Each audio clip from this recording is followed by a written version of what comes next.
하나님의 말씀 봅니다.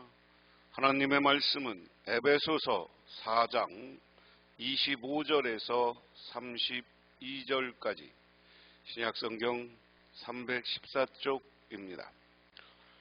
그런즉 거짓을 버리고 각각 그 이웃과 더불어 참된 것을 말하라. 이는 우리가 서로 지체가 됨이라. 분을 내어도 죄를 짓지 말며 해가 지도록 분을 품지 말고 마귀에게 틈을 주지 말라. 도둑질하는 자는 다시 도둑질하지 말고 돌이켜 가난한 자에게 구제할 수 있도록 자기 손으로 수고하여 선한 일을 하라. 무릇 더러운 말은 너희 입 밖에도 내지 말고 오직 덕을 세우는 데 소용되는 대로 선한 말을 하여 듣는 자들에게 은혜를 끼치게 하라. 하나님의 성령을 근심하게 하지 말라. 그 안에서 너희가 구원의 날까지 인치심을 받았느니라. 너희는 모든 악독과 노함과 분냄과 떠드는 것과 비방하는 것을 모든 악의와 함께 버리고 서로 친절하며 불쌍히 여기며 서로 용서하기를 하나님이 그리스도 안에서 너희를 용서하심 같이 하라. 아멘. 에베소서를 공부하면서 1장 1절에서 2절까지는 서론이고 1장 3절에서 3장 21절까지는 그리스도 안에서 신자의 지위가 어디냐 이것을 이야기한다고 그랬습니다. 그리고 4장 1절부터 6장 20절까지는 이 땅에서 신자의 실천, 그리고 6장 21절에서 24절까지는 결론이다. 그래서 앞부분 3장까지는 1장부터 3장까지는 하늘의 진리의 선언과 하나님의 성취다. 그리고 주권, 은혜, 화해 이런 하나님과의 관계를 위해서 썼고요. 그 다음에 이제 그리스도인의 이 땅에서의 삶을 위한 권면, 그리고 그리스도인의 그럼 숙제다 그랬습니다.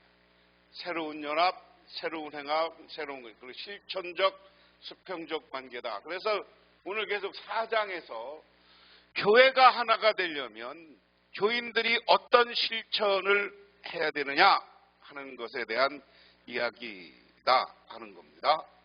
그러면서 4장 1절에서 6장 20절까지 이 땅에서 신자의 실천 그랬습니다. 그 다음에 오늘 4장 1절에서 5장 21절까지 바울은 신자들의 그들의 지위에 걸맞는 삶을 5가지 행함을 명령한다. 에베소 4장 1절에서 21절까지다. 그래서 바울은 신자들에게 하나됨 가운데 행하라고 명하고요. 두 번째 교훈은 그리스도인의 하나됨은 성숙의 근원이며 그리스도 성숙의 목표이다 하는 거고요. 그 다음에 두 번째 4장 17절부터 오늘 말씀까지 바울은 신자들에게 새 생명 가운데서 거룩하게 행하라. 그래서 4장 17절부터 24절은 바울은 이방인과의 삶, 바울은 이방인의 삶과 새로운 삶을 대조시키고 매일 몸을 씻고 옷을 갈아입듯이 매일 새 심령, 새 생활, 그래서 새 삶을 입으라라고 지난 새벽 시간에 말씀드렸습니다. 그러면 오늘 이야기는 바울은 새 사람은 매일 삶에서 구체적인 행동의 실천을 명한다.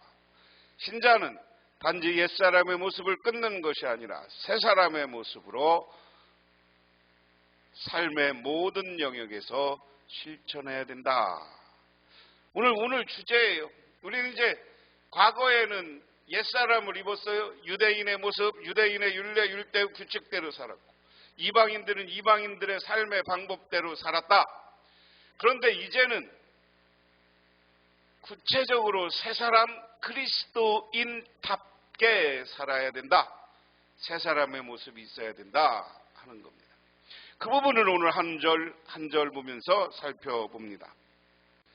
자, 그래서 거짓을 버리고 참된 말을 하라 그랬습니다.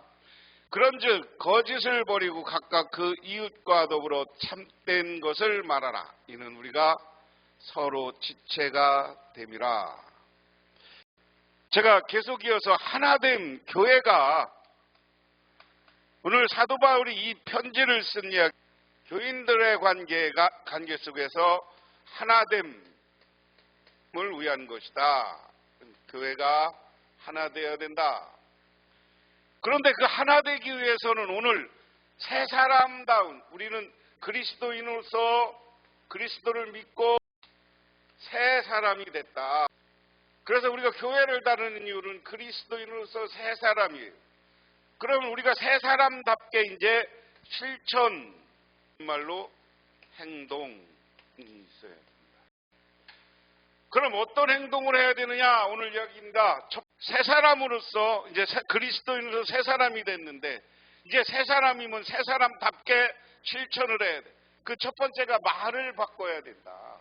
그래서 지금 언어 생활을 바꿔야 되는데, 거짓말을 하는 것을 바꾸고 참된 것 해야 된다. 참된 말을 해야 된다. 왜냐하면 교회가 하나가 되려면 상대편의 말을 의심하기 시작하면 하나 되기가 어려워요. 우리 교인들끼리도 교인들이 무슨 말하면 에휴, 저 사람 매일 거짓말만 하는 사람이야. 저 사람은 원래 저거 말을 믿을 수가 없어. 그러면 교인이 교인을 못 믿고 교인이 성도들의 상대편의 말을 거짓말이라고 생각하면 교인들끼리 하나 될 수 없는 거죠. 그러니까 교인들은 이웃과 되어서 참된 말을 하고 이웃에게도 참된 말을 하고 서로 지체가 되기 때문이다. 그래서 우리는 다 거짓을 버리고 참된 것을 말하라. 여러분, 그래서 언어 생활에 있어 거짓을 버리고라는 말은 아포세이노이라는 말입니다. 그리고 이웃과 더불어 참된 것이란 말은 일레세이안이라고 헬라어로 이야기합니다. 이는 10계명의 9계명을 기억나게 하는 것입니다. 이윤계는 무엇보다 사용된 용어에 있어서 22절, 24절에 언급된 배움의 내용에 사용된 단어와 연결된다는 점에서 주의를 기울여야 된다. 즉, 벗어버리고 진리라는 단어가 버리고와 참된 것이라는 단어와 동일하다. 단어를 통해 연결된 것은 옛사람을 버리고 의와 진리의 거룩함으로 지음받은 새 사람을 입어야 하는 성도가 가장 먼저 구체적으로 힘써야 할 것은 언어의 변화. 근데 그 언어의 변화는 거짓을 버리고 참된 말을 하는 것임을 보여주기 위한 것이다 하는 겁니다. 두 번째 행동은 분노와 범죄. 분을 내어도 죄를 짓지 말라. 그럼 우리가 두 번째로 어떤 행동을 해야 되느냐? 참 재밌어요. 분노와 범죄. 분노와 범죄인데요. 그 말씀을 보면 분을 내어도 죄를 짓지 말며 해가 지도록 분을 내지 말라. 마귀에게 틈을 주지 말라. 이 말을 세 번역에는 화를 내어도 죄를 짓는 데까지 이르지 않도록 하십시오. 해가 지도록 노염을 품지 마십시오. 악마에게 틈을 주지 마십시오. 여기에서 바울은 성도들이 분노를 어떻게 해결해야 하는지를 교훈하는데, 이 교훈은 잠언적 특징을 보여줍니다. 바울은 성도들이 옛사람을 벗어버리긴 했지만 여전히 죄성이 남아있기 때문에 겪을 수밖에 없는 일임을 인정한다. 그래서 사람들은 분을 내면, 화가 나면 자기도 모르게 자기를 통제하지 못해. 그러다 보면 범죄할 수도 있고 그것 때문에 죄를 지을 수 있다 하는 겁니다. 그러면 어떻게 해야 되느냐? 우리가 분노와 범죄라는 것은, 분노와 범죄는 우리가 화가 나고, 분노라는 말은 화가 나는 거예요. 화가 나면 잘못하면 죄를 지을 수밖에 없다. 우리가 하면 돼. 저도 해보면 돼요. 사람들이 화가 나니까 그냥 요즘 오늘 우리 세상에 지금 많이 하는 게 뭐예요? 묻지마 폭행이라는 게 있잖아요. 내가 화가 난다고 지나가는 사람 아무나 때리고, 이런 것들이 오늘날 우리 그리스도인들은 그러면 안 된다는 거예요. 그래서 분노를 조절할 수 있고 제어해야 된다. 그런데 분노를 조절하고 제어하는 건 우리가 새 사람을 입을 때 여기 중요한 건 성령이에요.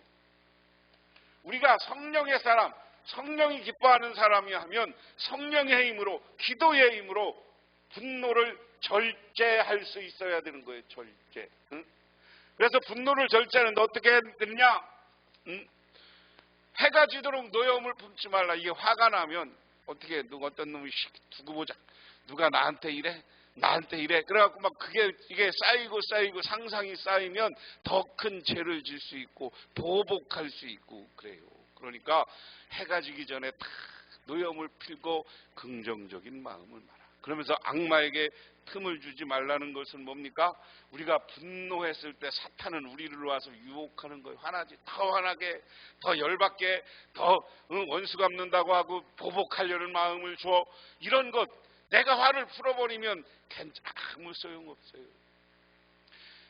사람 관계에서 제일 중요한 게 이거예요. 상대방이 아무것도 아닌데 나한테 화나 있어.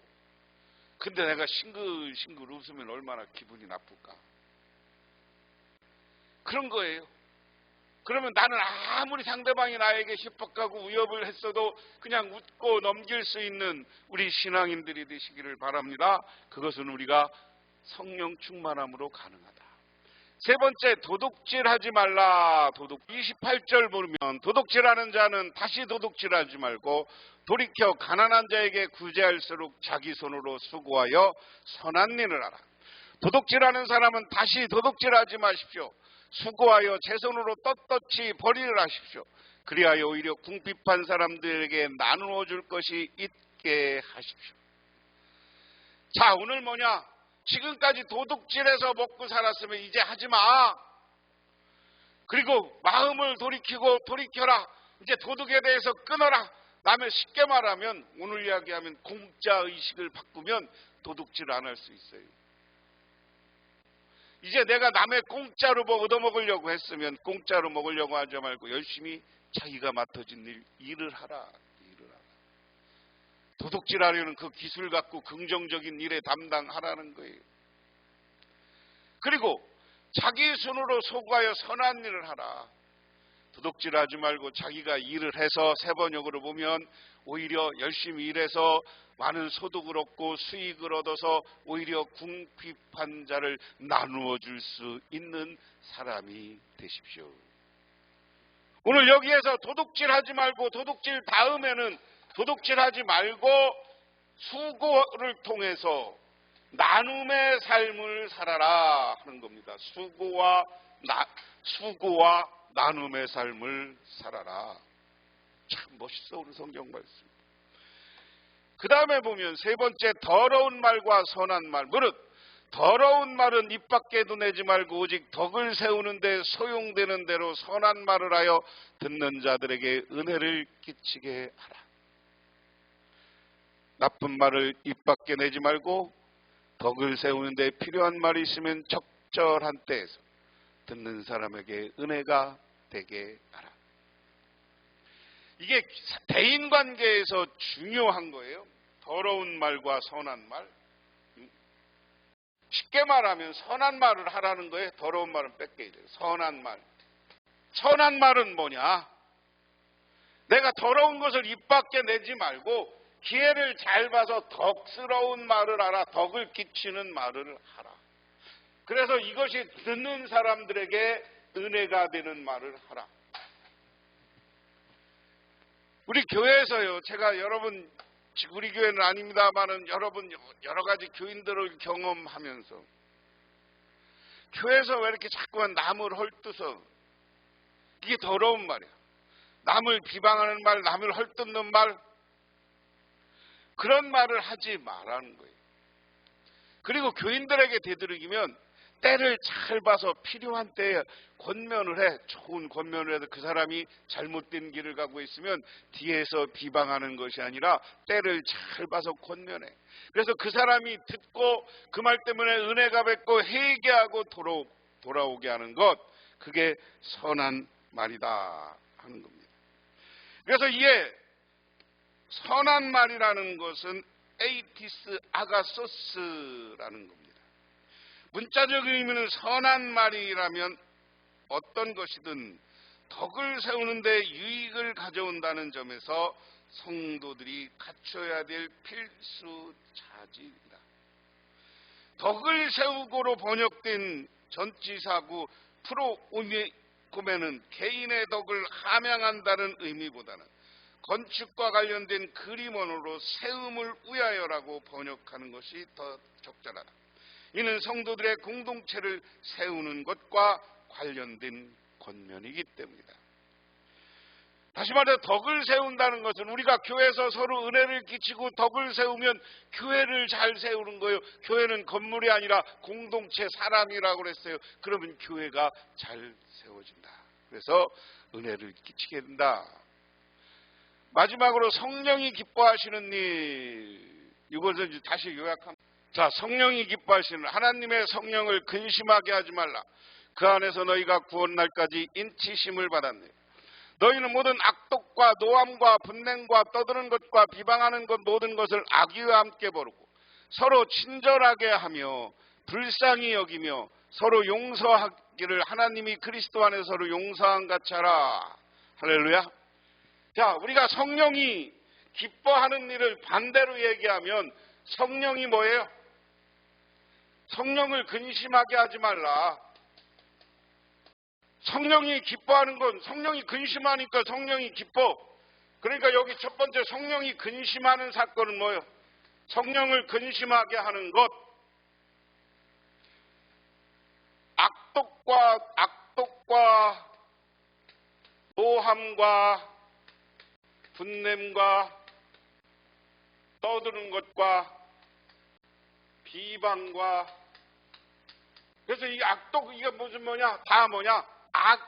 악의가 있으니까 한다.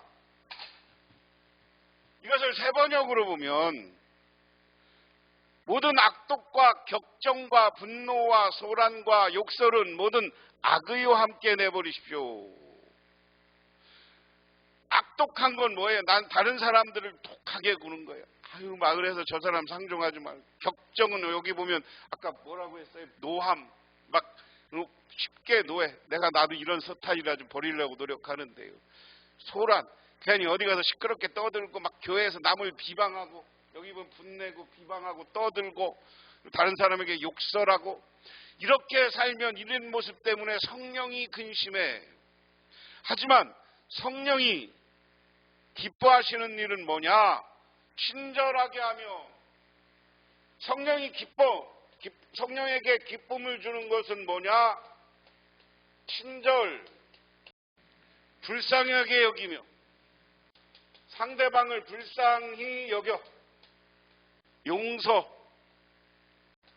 그래서 하나님이 성령이 기뻐하시는 일은 우리가 어디 가서 친절하고 불쌍하게 여기고 용서하면서 살면 된다. 세 번이 여기면 서로 친절히 대하십시오. 불쌍히 여기며 하나님께 그리스도의 우리 용서하신 것 같이 서로 용서하십시오. 성령이 기뻐하는 일은 우리 교회 교인들을 보면서 내가 뭔데 하고 나를 내세우려고 하지 말고 불쌍히 여기고, 그리고 하나님 앞에서 그를 잘못한 거 있어도 용서하고, 그리고 서로를 용서하고 그리스도 안에서 하나가 될 때, 친절하게 하나가 될 때 그 교회가 진정으로 하나가 되는 것이다. 그러므로 우리는 성령이 기뻐하시는 생활을 하시기를 바랍니다. 쉽게 말하면 악한 생활을 버리고 다른 사람을 비방하고 다른 사람을 욕하고 그리고 다른 사람을 향해서 악한 모습이 아니라 친절하고 용서하고 화해하는 모습이 우리가 서로 하나님 앞에 성령을 기뻐하는 삶을 생활인 줄 알고 그러한 삶을 살아가서 여러분들도 우리 교회를 하나 만들고 우리 교회가 이론에서 더 부흥하고 성장하게 되며 여러분도 행복한 인생을 살아가시기를 바랍니다. 기도하겠습니다. 하나님 아버지 고맙습니다. 오늘도 하나님의 은혜와 은총 가운데 저희들 주님께 나와 기도합니다. 우리들 진정으로 용서하고 화해하고 친절히 대하고 정말 선한 말, 덕스러운 말만 해서 우리가 성령을 기쁘게 함과 동시에 우리 교회를 하나 되게 하고 이로 인해서 부흥하는 교회를 만들어가게 하옵소서. 예수님 이름 받들어 기도드리옵나이다. 아멘.